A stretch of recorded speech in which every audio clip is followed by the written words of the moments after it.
Вечер был теплым и тихим.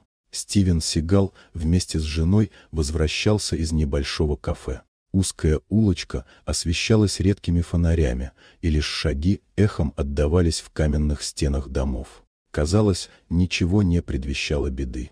Но из тени вышел полицейский, крепкий мужчина в форме, с тяжелым взглядом и металлическим прутом в руке.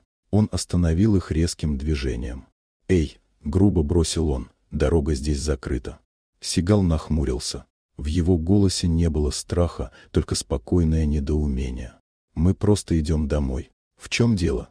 Полицейский не ответил. Вместо этого он резко шагнул к женщине и ударил ее прутом по плечу. Металл звякнул, боль заставила ее вскрикнуть и отшатнуться.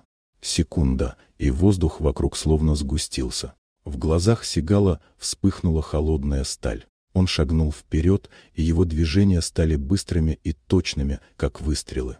Первый удар по руке полицейского. Прут с грохотом вылетел на камни. Второе движение — жесткий захват, и агрессор уже согнут пополам, захлебываясь криком. Сигал не кричал и не торопился.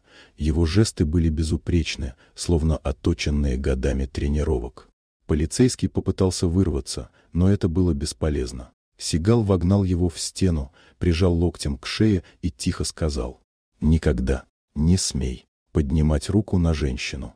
Силы его хватки хватило, чтобы соперник понял, сопротивление опасно. В глазах полицейского мелькнуло отчаяние и страх. Сигал разжал руки, и тот рухнул на колени, хватая ртом воздух.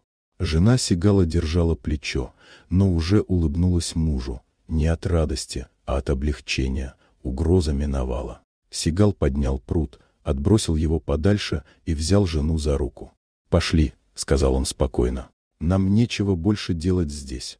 И они ушли, оставив за собой тишину, в которой только один человек тяжело дышал, осознав, что столкнулся не просто с мужчиной, а с человеком, который никогда не прощает несправедливости.